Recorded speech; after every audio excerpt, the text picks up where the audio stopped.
Capítulo 10. Alemanha. O desaparecimento misterioso de Lutero incomodou toda a Alemanha. Rumores absurdos circulavam e muitos acreditavam que ele tinha sido assassinado. Houve grande luto e muitos fizeram voto solene de vingar sua morte. A princípio, os inimigos de Lutero se regozijaram com sua suposta morte, mas se encheram de temor quando descobriram que ele estava cativo. Um deles afirmou: "A única maneira que nos resta de nos salvarmos é acendendo tochas para caçar Lutero pelo mundo inteiro, restaurando a nação que clama por ele." A notícia de que ele estava salvo, embora prisioneiro, acalmou o povo, que lia seus escritos com interesse maior do que nunca antes. Um número cada vez maior de pessoas tomou partido do homem heróico que tinha defendido a palavra de Deus. A semente que Lutero havia semeado se espalhou por toda parte. Sua ausência realizou uma obra que sua presença não tinha conseguido realizar. No momento em que o grande líder estava ausente, outros obreiros deram um passo à frente para que o trabalho iniciado com tamanha nobreza não se detivesse. Satanás tentava enganar e destruir o povo apresentando a contrafação no lugar da obra verdadeira. Assim como surgiram falsos cristãos no primeiro século, apareceram falsos profetas no século XVI. Alguns homens imaginavam que haviam recebido revelações especiais do céu e que Deus os havia incumbido de levar adiante a reforma, a qual, segundo alegavam, Lutero tinha começado muito fracamente. Na verdade, eles estavam desfazendo a obra que o reformador tinha realizado. Rejeitaram o princípio da reforma de que a palavra de Deus é a única regra de fé e prática. Em lugar desse guia infalível, eles substituíram a Bíblia pelo padrão incerto dos próprios sentimentos e de suas impressões pessoais. As pessoas naturalmente inclinadas ao fanatismo se aliaram a eles. Os atos dos extremistas despertaram forte comoção. Lutero havia levado o povo a sentir a necessidade de se reformar, e alguns indivíduos honestos de verdade foram desencaminhados pelas falsas alegações dos novos profetas.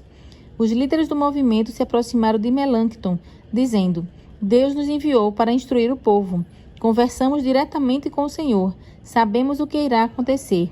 Em suma, somos apóstolos e profetas e apelamos ao Dr. Lutero." Os reformadores ficaram perplexos. Melanchthon disse: "De fato, há espíritos extraordinários nesses homens. Mas que espíritos? De um lado, vamos tomar cuidado para não apagar o Espírito de Deus. Em contrapartida, não podemos permitir que sejamos enganados pelo espírito de Satanás." Consequências visíveis. Os falsos profetas levaram o povo a negligenciar a Bíblia ou deixá-la completamente de lado. Os alunos, deixando de lado toda a moderação, largaram os estudos e saíram da universidade.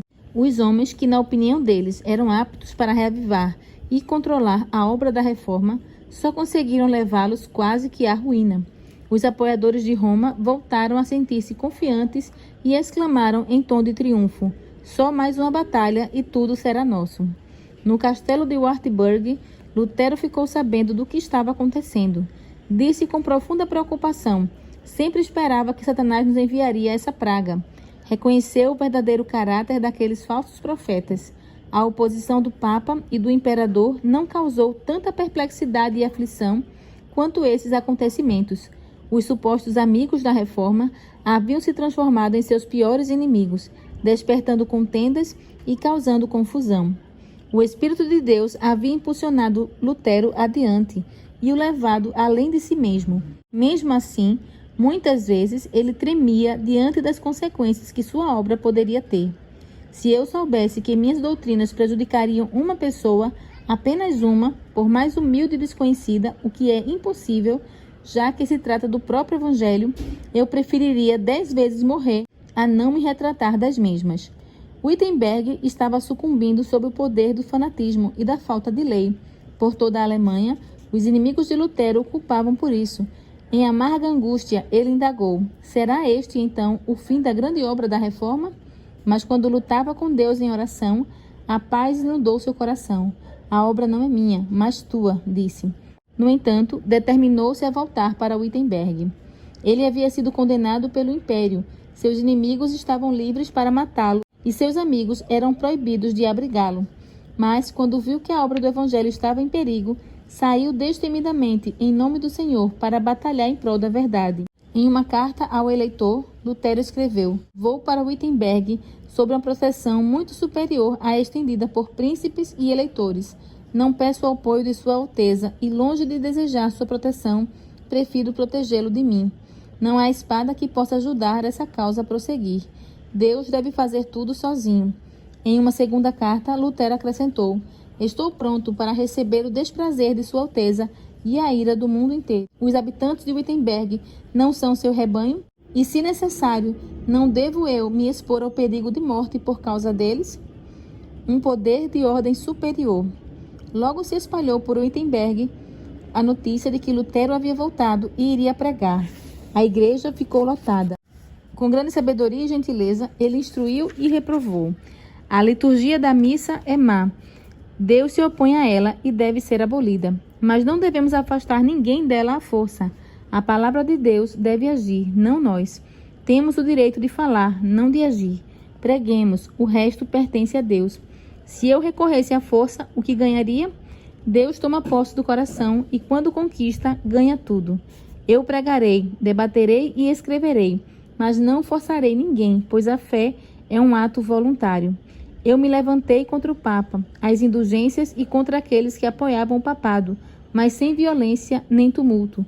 Coloquei em evidência a palavra de Deus, preguei e escrevi. Foi só isso que eu fiz. Ainda assim, enquanto eu dormia, a palavra que eu havia pregado subverteu o sistema papal de tal modo que nenhum príncipe ou imperador lhe causou tanto dano assim. Contudo, eu não fiz nada. Foi a palavra sozinha que fez tudo. A palavra de Deus quebrou o encantamento da empolgação fanática. O evangelho trouxe pessoas desencaminhadas de volta à verdade. Vários anos depois, o fanatismo irrompeu com resultados mais terríveis. Lutero disse: "Para eles, as Sagradas Escrituras não passam de letras mortas." E começam a clamar: o Espírito, mas de maneira nenhuma seguirei aonde o Espírito deles conduz. Thomas Müntzer, o mais ativo dentre os fanáticos, era um homem de habilidade considerável, mas não havia aprendido a verdadeira religião. Era tomado pelo desejo de reformar o mundo e se esqueceu, assim como acontece com todos os fanáticos, de que a reforma deveria começar com ele próprio. Não estava disposto a ser o segundo, nem mesmo em relação a Lutero. Alegava que o próprio Deus lhe ordenara que introduzisse a verdadeira reforma. Aquele que possui o Espírito possui a verdadeira fé, mesmo que nunca veja as Escrituras nesta vida. Os mestres fanáticos se permitiam ser governantes por impressões, aceitando qualquer pensamento e impulso como a voz de Deus. Milhares de pessoas aceitaram as doutrinas de Müntzer. Logo, ele declarou que quem obedecia a príncipes estava tentando servir tanto a Deus quanto a Satanás. Os ensinos revolucionários de Müntzer levaram as pessoas a romper com toda forma de controle. Seguiram-se cenas terríveis de conflito e os campos da Alemanha se encharcaram de sangue. Agonia profunda. Os príncipes favoráveis ao Papa declararam que a rebelião era fruto das doutrinas de Lutero. Essa acusação trouxe grande aflição ao reformador, ao ver que a causa da verdade era motivo de desgraça por ser classificada como o pior tipo de fanatismo. Em contrapartida, os líderes da revolta odiavam Lutero. Além de ter negado suas reivindicações de inspiração divina, o reformador os chamara de rebeldes contra as autoridades civis. Em retaliação, eles o denunciaram como um impostor vil. Os apoiadores de Roma esperavam ver a queda da reforma e culpavam Lutero até mesmo pelos erros que ele tentava ferozmente corrigir. Os fanáticos, alegando falsamente que estavam sendo tratados com injustiça, ganharam simpatia. As pessoas começaram a vê-los como mártires. Dessa maneira, aqueles que se opunham à reforma recebiam simpatia e louvor.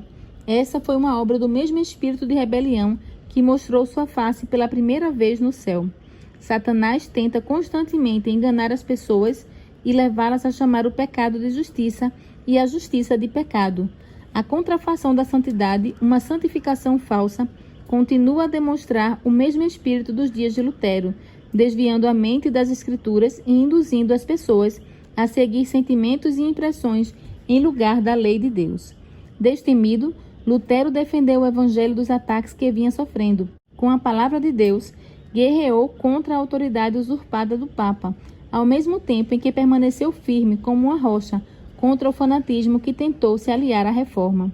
Esses dois elementos de oposição deixavam as Sagradas Escrituras de lado, exaltando a sabedoria humana como fonte de verdade. O racionalismo idolatra a razão e a transforma no padrão para a prática religiosa. O romanismo alega ter uma linha intacta de inspiração dos apóstolos, dando-lhe a oportunidade de esconder extravagâncias e corrupção debaixo da comissão apostólica. A inspiração que Mund se reivindicava vinha da própria imaginação. O verdadeiro cristianismo aceita a palavra de Deus como teste de toda e qualquer inspiração. Quando voltou de Wartburg, Lutero concluiu a tradução do Novo Testamento e logo o Evangelho passou a circular entre o povo da Alemanha no próprio idioma. Todos que amavam a verdade receberam essa tradução com grande alegria. Os padres se alarmaram diante do pensamento de que, a partir de então, o povo comum teria condições de debater a palavra de Deus com eles, o que exporia a própria ignorância. Roma lançou mão de toda a sua autoridade para impedir que as Escrituras se espalhassem. Mesmo assim, quanto mais proibia a Bíblia, mais as pessoas queriam saber o que ela realmente ensinava. Todos os que sabiam ler a carregavam consigo e só se satisfaziam ao memorizar grandes trechos das Escrituras. Lutero começou imediatamente a tradução do Antigo Testamento. Os escritos do reformador eram recebidos de bom grado, tanto nas cidades quanto nas vilas. Aquilo que Lutero e seus amigos registravam, outros se encarregavam de fazer circular.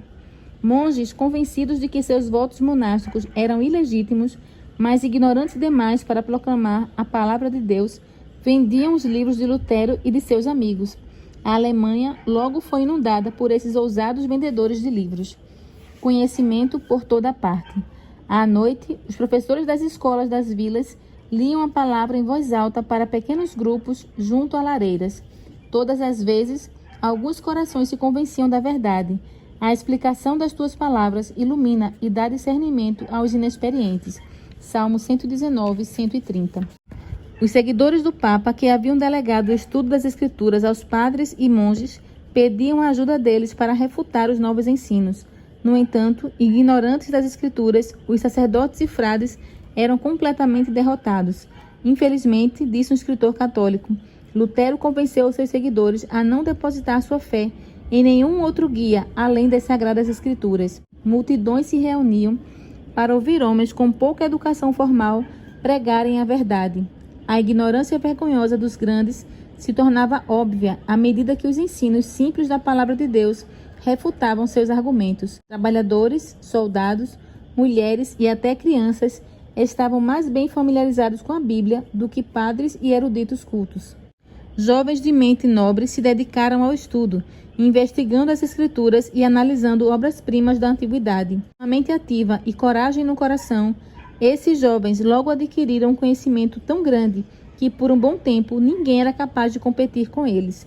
As pessoas encontraram nos novos ensinos algo que seduzia o desejo de seu coração e se afastaram daqueles que os alimentaram por tanto tempo com cascas inúteis de ritos supersticiosos e tradições humanas. Quando se levantou a perseguição contra os que ensinavam a verdade, eles seguiram as palavras de Cristo. Quando forem perseguidos num lugar, fujam para outro. Mateus 10, 23. Às vezes, os fugitivos encontravam a porta hospitaleira aberta para eles e pregavam a Cristo, dentro de igrejas, em casas particulares ou a céu aberto. A verdade se espalhava com poder irresistível. As autoridades civis e eclesiásticas recorreram à prisão, tortura, fogo e espada, mas sem sucesso. Milhares de cristãos selaram a fé com sangue, porém a perseguição só serviu para disseminar a verdade. O fanatismo que Satanás tentou aliar à reforma só tornou mais claro o contraste entre a obra do inimigo e a de Deus.